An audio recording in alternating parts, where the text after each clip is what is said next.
ఆంధ్రప్రదేశ్లో కాంగ్రెస్ పార్టీని బలోపేతం చేసేందుకు అన్ని జిల్లాల పర్యటనలు చేపట్టడం జరిగిందని పీసీసీ అధ్యక్షురాలు వైఎస్ షర్మిల చెప్పారు. రాష్ట్ర పర్యటనలో భాగంగా నెల్లూరు జిల్లా నుండి ఒంగోలు వచ్చిన షర్మిలకు జిల్లా కాంగ్రెస్ పార్టీ శ్రేణులు ఘన స్వాగతం పలికాయి. జేఎంబీ చర్చ్ సెంటర్లోని దివంగత ముఖ్యమంత్రి వైఎస్ రాజశేఖర రెడ్డి విగ్రహానికి పూలమాలలు వేసి ఘనంగా నివాళులర్పించారు. తదుపరి గుంటూరు రోడ్లోని పీఏజీ కళ్యాణ మండపంలో జరిగిన మీడియా సమావేశంలో వైఎస్ షర్మిల మాట్లాడుతూ, కూటమి ప్రభుత్వం ఏర్పడే సంవత్సరమైన సందర్భంగా విజయోత్సవాలు జరుపుకోవటం హాస్యాస్పదంగా ఉందని అన్నారు. సంవత్సర కాలంలో ఏమి సాధించారో చెప్పాలని ప్రశ్నించారు.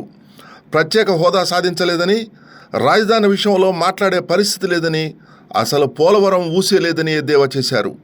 ఎన్నికలకు ముందు సూపర్ 6 పథకాలు ప్రవేశపెట్టారని, అవి ఒక్కటి కూడా అమలు జరపడం లేదని పేర్కొన్నారు. అందుకోసమే రాష్ట్రంలో కాంగ్రెస్ పార్టీ బలోపేతం అయితే, దేశంలో కాంగ్రెస్ పార్టీ అధికారంలోకి వస్తేనే సమస్యల పరిష్కారం అయ్యే అవకాశం ఉంటుందని తెలిపారు.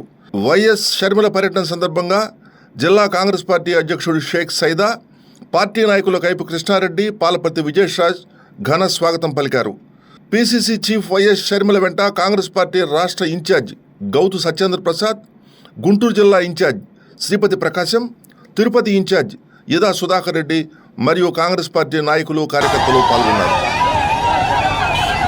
బీజేపీ చేసిన మోసానికి ఈ పార్టీలన్నీ ఆ బీజేపీకి ఇస్తున్న మద్దతుని ఖండిస్తున్న ఏకైక పార్టీ. 11 సంవత్సరాలుగా ప్రత్యేక హోదా దగ్గర నుంచి మొదలు పెడితే ప్రతి అంశంలో బీజేపీ పార్టీ ఆంధ్ర రాష్ట్రానికి మోసమే చేసింది, వెన్నుపోటే పొడిచింది. అయినా కూడా గతంలో జగన్మోహన్ రెడ్డి గారైనా, ఇప్పుడు చంద్రబాబు గారైనా అదే బీజేపీ పార్టీకి తొత్తులుగా మారారు, పొత్తులు పెట్టుకున్నారు. చంద్రబాబు గారైతే ఏకంగా కూటమి కట్టారు పవన్ కళ్యాణ్ గారితో పాటు. ఇక జగన్మోహన్ రెడ్డి గారైతే గత 5 సంవత్సరాలుగా అక్రమ పొత్తు పెట్టుకున్నారు. రాజశేఖర రెడ్డి గారి కొడుకై ఉండి కూడా మోడీకి దత్తపుత్రుడిగా మారి ప్రతి బిల్లులోనూ మద్దతు ఇచ్చారు. మన ప్రాజెక్టులు, ఇక్కడ పదవులు, అదానీ, అంబానీ లాంటి వాళ్ళకి ఎన్నో కట్టపెట్టారు. ఇలా ఉన్న నాయకులంతా ఆంధ్ర రాష్ట్రాన్ని ప్రజలకు అన్యాయం చేస్తుంటే నిలదీస్తున్న ఏకైక పార్టీ ఈరోజు కాంగ్రెస్ పార్టీ.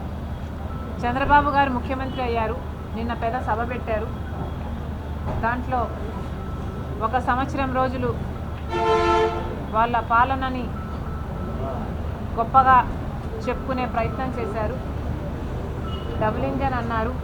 కానీ చంద్రబాబు గారు కూటమి జనాలకి నిజంగానే డబుల్ ఇంజనో లేకపోతే ట్రబుల్ ఇంజన్గా మారుతున్నారో ఒకసారి ఆలోచన చేసుకోవాల్సిన అవసరం ఉంది. సూపర్ 6 అన్నారు. ఇప్పటి వరకైతే సూపర్ 6 సూపర్ ఫ్లాపే అయ్యింది. అన్నదాత సుఖీభవ అన్నారు. ప్రతి రైతుకి 20,000 రూపాయలు సంవత్సరానికి ఇస్తామన్నారు. ఇంతవరకు ఒక్క రైతుకు కూడా ఇచ్చింది లేదు. అలాగే తల్లి దీవెన అన్నారు.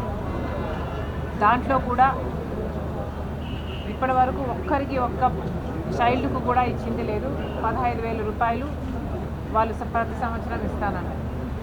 నిరుద్యోగ వృత్తి అయితేనేమి, జాబ్ క్యాలెండర్ అయితేనేమి, ఇలా చెప్పుకుంటూ పోతే అన్ని వాగ్దానాలు చంద్రబాబు గారు విస్మరించారు. మహిళా శక్తి అన్నారు. నెలకు 1,500 రూపాయలు ఇస్తామన్నారు. దాదాపు 2 కోట్ల మంది మహిళలు ఉంటారు. కనీసం 1,80,00,000 అయితే పేద మహిళలు ఉన్నారు. వాళ్ళకి సంవత్సరానికి 18,000 నిండితే చాలు. నెలకు 1,500 అంటే సంవత్సరానికి 18,000 రూపాయలు ఇస్తామన్నారు. ఇప్పుడేమో దానికి P4కి లింకు పెడుతున్నారు. ఇలా సిలిండర్ పథకం అయినా, మహిళలకు ఉచిత బస్సు అయినా, లేక కరెంటు ఛార్జీలు అయితే మరీ ఘోరంగా చంద్రబాబు గారు అధికారం లేకొచ్చిన వెంటనే 30% తగ్గిస్తామన్నారు.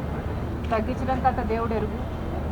గత ప్రభుత్వం 32,000 కోట్ల రూపాయలు జనం నెత్తిన మోపితే చంద్రబాబు గారు 1 సంవత్సరంలోనే 17,000 కోట్ల రూపాయలు జనం నెత్తిన మోపారు. ఇలా ప్రతి దాంట్లోనూ మోసమే చేస్తున్నారు.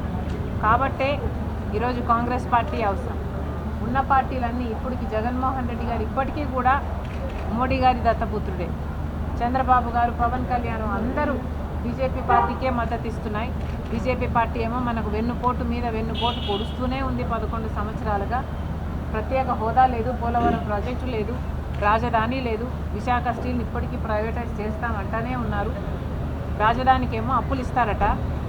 రాజధాని కట్టివ్వాలి అన్నది మనకు వాగ్దానం అయితే ఇప్పుడు అప్పులు ఇస్తామని మొదలుపెట్టారు. అలాగే పోలవరం ప్రాజెక్ట్ రాజశేఖర రెడ్డి గారు 45 మీటర్లు ఎత్తులో కట్టేనే అది గ్రావిటీ బేస్డ్ ప్రాజెక్టు, 30 లక్షల ఎకరాలకు నీళ్ళిచ్చే ప్రాజెక్టు. అంటే వీళ్ళు పోలవరం ప్రాజెక్టు 41 మీటర్లకే తగ్గించి అట్లా మీరు కట్టేనే, అట్లా మీరు నిబంధనలను వింటేనే మేము డబ్బులు ఇస్తామంటున్నారు. ఒక్కరంటే ఒక్కరు, తెలుగుదేశం పార్టీ అయినా, జనసేన అయినా, వైసీపీ అయినా ఒక్క పార్లమెంట్ మెంబర్ కూడా లేచి నిలబడి మాకు 45 మీటర్లలో ఈ ప్రాజెక్టు కడితేనే దీనికి అర్థం ఉంది అని ఒక్కరంటే ఒక్క పార్లమెంటేరియన్ కూడా మాట్లాడలేదు. మరి ఇన్ని రకాలుగా ఉన్న పార్టీలన్నీ, ఉన్న నాయకులందరూ మోసం చేస్తుంటే కాంగ్రెస్ పార్టీ మాత్రమే నిలబడి ఈరోజు ప్రజల పక్షాన పోరాటం చేస్తుంది. అందుకే కాంగ్రెస్ పార్టీని బలోపేతం చేసుకోవాల్సిన అవసరం మనకుంది. మరి ముఖ్యంగా ఆంధ్ర రాష్ట్రంలో కాంగ్రెస్ పార్టీ బలపడాల్సిన అవసరం ఉంది. ఎందుకంటే మిగతా దేశానికంతా ఒక కారణం అయితే ఆంధ్ర రాష్ట్రానికి ప్రత్యేక హోదా రావాలి అంటే కాంగ్రెస్ పార్టీ అధికారంలోకి రావాలి. పోలవరం అయినా, రాజధాని అయినా, విభజన హామీలలో ఏ ఒక్కటి నెరవేరాలన్నా కాంగ్రెస్ పార్టీ అధికారంలోకి వచ్చి రాహుల్ గాంధీ గారు ప్రధానమంత్రి అయితేనే మనకి ఈ వాగ్దానాలన్నీ నిలబడతాయి. కాబట్టే కాంగ్రెస్ పార్టీని బలోపేతం చేయడం ప్రథమ కార్యక్రమంగా వచ్చే 4 సంవత్సరాలలో కాంగ్రెస్ పార్టీ ఒక గట్టి ఫోర్స్గా తయారు కావాలి. కింద లెవెల్ నుంచి వేసుకుంటూ రావాలి.